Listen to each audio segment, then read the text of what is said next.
Tak lama kemudian, Erwin kembali, toilet sudah kosong, pergi saja.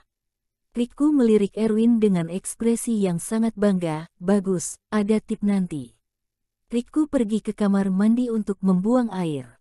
Ketika dia pergi ke wastafel untuk mencuci tangan, ada sebuah bayangan cantik tiba-tiba muncul di toilet wanita yang menarik perhatiannya. Itu adalah seorang gadis muda yang mengenakan pakaian minim, seksi dan menawan. Rok mini ketat, stoking kaki yang indah, sepatu hak tinggi. Bokongnya bulat dan montok, garis yang sempurna tampak dari rok mini ketat itu. Riku tiba-tiba menjadi emosional, dia mengulurkan tangannya untuk menepuk pantat lawan, haha, lumayan lunak. Gadis muda itu ketakutan, dia segera mundur, kamu, dasar bajingan. Riku mencibir, kamu berani memarahiku. Kamu percaya atau tidak, aku bisa bunuh kamu karena hal ini. Tapi, aku kasih kamu satu kesempatan untuk menebus dosamu, layani aku hingga puas, aku akan ampuni kamu. Setelah mengatakan demikian, Riku meraih lengan lawan dan menyeretnya ke toilet pria. Gadis muda itu ketakutan hingga berteriak, kamu tidak boleh sentuh aku. Cowok aku adalah preman yang jaga tempat sini, Erwin. Jika kamu berani sentuh aku, dia akan bunuh kamu. Riku tertawa liar, ternyata kamu adalah wanita Erwin, kalau gitu aku bisa menikmatinya. Aku memainkan wanita Erwin merupakan suatu kehormatan bagi Erwin. Ketika melihat dirinya hendak diseret ke dalam toilet pria, gadis muda itu ketakutan dan berusaha sekuat tenaga untuk melawan. Untungnya, Riku mengonsumsi sedikit anggur, seluruh tubuhnya menjadi lemah, tidak begitu kuat sehingga gadis muda itu bisa membebaskan diri. Dia menangis dan berlari pergi mencari Erwin. Riku mengejarnya, jangan pergi, wanita jalang. Hari ini aku harus main dengan kamu. Pada saat ini, Erwin berdiri di depan pintu kamar Brahma. Erwin sangat marah. Ketika melihat wanitanya menangis sambil berjalan ke arahnya, Erwin mengetahui bahwa dia pasti ditindas oleh orang. Kemarahan di dalam hatinya semakin membara. Dia buru-buru pergi menyambutnya, Lily, ada apa? Siapa yang bully kamu? Lily menunjuk Riku yang sedang mengejar dirinya di belakang itu dan berteriak, Erwin, kamu harus bantu aku.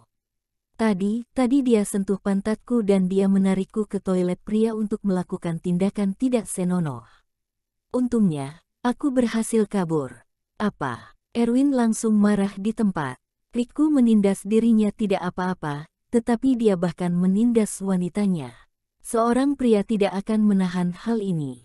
Dia segera melindungi Lily dan menghentikan Riku yang sedang mengejarnya, hentikan. Riku sangat marah, awas.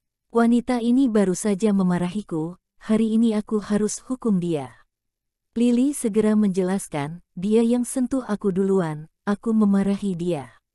Riku, sialan, semua wanita yang ada di sini milikku, memangnya kenapa kalau aku sentuh kamu? Erwin menggertakkan gigi dan berkata, Riku, kamu sudah keterlaluan. Bahkan kakak kami juga tidak akan sembarangan bully wanita bawahannya. Riku, sialan, diam kau. Kamu harus bangga aku mempermainkan wanitamu. Jangan bicara lagi. Kamu tidak usah kerja di sini lagi. Erwin, oke, tidak masalah. Aku tidak tahan dengan kamu juga. Lily, ayo, ikut aku pergi mengundurkan diri. Erwin menarik Lily pergi. Riku, mengundurkan diri. Walaupun kamu mengundurkan diri, aku juga akan cari cara untuk bunuh kamu. Erwin membawa Lily datang ke kantor tiran. Ketika melihat ekspresi Erwin yang marah dan Lily yang sedang menangis itu, tiran mengerutkan kening. Erwin, ada apa? Erwin menarik napas dalam-dalam dan berkata, Kak Tiran, aku tidak mau kerja di sini lagi. Dulu kamu sangat baik padaku, kedepannya mungkin aku tidak punya kesempatan untuk balas kamu lagi. Aku sujud padamu saja. Setelah mengatakan demikian, Erwin berlutut dan bersujud. Tiran segera bangkit, Erwin, ada apa? Kenapa tiba-tiba tidak mau kerja? Erwin menghelakan nafas, kakak kita tidak pantas aku ikuti. Tiran berkata, mengapa tidak pantas kamu ikuti? Apa yang kakak lakukan padamu? Erwin, kakak tidak melakukan apapun padaku, tapi kerabat kakak sangat keterlaluan. Tiran mengerutkan kening, coba katakan padaku, apa yang terjadi? Erwin berkata, mereka minta aku nyalakan rokok dan tuangkan anggur, itu tidak masalah. Suruh aku berdiri di depan pintu jadi pengawal, aku juga bisa tahan. Tapi dia tidak boleh melecehkan wanitaku, dia bahkan ngancam akan pecat aku, minta aku untuk memberikan wanitaku padanya. Tiran berdiri sambil menepuk meja, ekspresinya sangat marah, omong kosong. Kerabat kakak semuanya perempuan, hanya ada satu laki-laki, orang itu adalah ayah mertuanya. Ayah mertua kakak sudah tua, apakah dia akan melecehkan istrimu? Selain itu, istrinya juga ikut. Erwin tampak bingung, Riku adalah ayah mertua dari kakak. Mana mungkin, dia belum nikah loh. Selain itu, orang yang hadir juga bukan hanya satu laki-laki. Tiran berkata, Riku, dia siapa? Erwin, orang keluarga Mas Hita.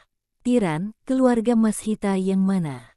Erwin, keluarga Mas Hita kota Midgar.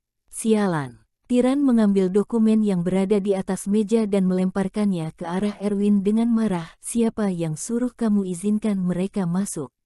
Erwin ketakutan, Kak Tiran, bukan kamu ya. Kamu suruh aku menyambut keluarga Mas Hita dengan baik. Tiran, sialan. Keluarga Mas Hita yang aku maksud itu bukan keluarga Mas Hita kota Midgar. Keluarga Mas Hita kota Midgar bukan kerabat dari kakak, tapi mereka adalah musuh kakak. Mampus. Pada saat ini, Erwin merasa ketakutan sekaligus gembira. Hal yang membuatnya ketakutan adalah dirinya telah mempersilahkan musuh kakak. Apakah kakak akan menyalahkannya? Untungnya, kakak belum mengetahui hal ini. Sekarang masih sempat untuk mengusir mereka. Erwin tidak mengetahui bahwa mereka yang berada di dalam kamar itu adalah kakak mereka. Hal membuatnya merasa gembira adalah keluarga Mas Hita kota Midgar sama sekali tidak memiliki hubungan dengan kakak, mereka bahkan adalah musuh. Kemarahan yang tertahan di dalam hati ini akhirnya bisa dilampiaskan. Keluarga Mas Hita kota Midgar, kalian tunggu saja. Tiran berteriak, melamun apa lagi? Cepat pergi usir keluarga Mas Hita kota Midgar itu. Jika kakak marah, kamu tanggung akibatnya. Erwin segera menganggukkan kepala, oke, aku pergi sekarang. Kakak dan keluarga Mas Hita kota Midgar adalah musuh, kali ini aku akan bantu kakak balas dendam.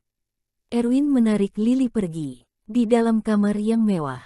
Riku sedang menelepon kerabatnya untuk menanyakan siapakah bos dari aset underground kota Midgar. Pertama-tama dia mulai bertanya dengan kerabat terdekat. Dirinya melecehkan istri Erwin, dan Erwin hanya bisa menelan amarah ini. Ini artinya apa? Hal ini berarti kerabat tersebut sangat dekat dengan keluarganya. Ponsel Brahma tiba-tiba berdering. Panggilan masuk dari kepala pelayannya. Dia mengeluarkan ponselnya dan menjawab. Kepala pelayan, Tuan Mas Hita, kalian sekarang berada di mana? Aku sudah pulang dari Departemen Proyek Desa Madrun untuk tinjau kontrak dan hasilnya adalah. Brahma langsung menyela pembicaraannya, datang ke Hotel Seraton, kamar mewah di lantai 2, bicarakan di depan Tokia agar dia tidak menyangkal. Setelah mengatakan demikian, Brahma langsung menutup telepon tersebut. Dia merasa kontrak tersebut adalah kontrak palsu, dia ingin kepala pelayan langsung mempermalukan Tokia di depan umum. Ekspresi Tokia sangat suram. Sebentar lagi Tomota Group akan menjadi milik orang lain. Semua hasil kerja keras sebelumnya sia-sia begitu saja. Dakota melihat ekspresi Tokia yang putus asa, hatinya merasa sesak. Dia mengambil napas dalam-dalam dan berkata, Tokia, aku mau pergi toilet, kamu mau pergi tak? Tokia menganggukkan kepala, oke, ayo. Dia mengetahui maksud dari Dakota. Dia ingin menyuruh dirinya kabur, sehingga dia tidak perlu kehilangan Tomota Group. Mana mungkin Riku tidak mengetahui ide dari Dakota. Dia mendengus dingin, hentikan, jangan keluar. Dakota berkata dengan marah, kenapa? Kamu mengatur segala hal, sekarang orang mau pergi ke toilet, apakah kamu juga mau ngatur? Reka melirik Dakota dengan kagum.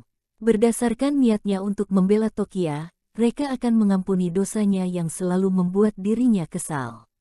Riku berkata, boleh ke toilet, tapi harus diikuti oleh 2 anjing, supaya kalian tidak bisa kabur dan tidak bisa mengelak.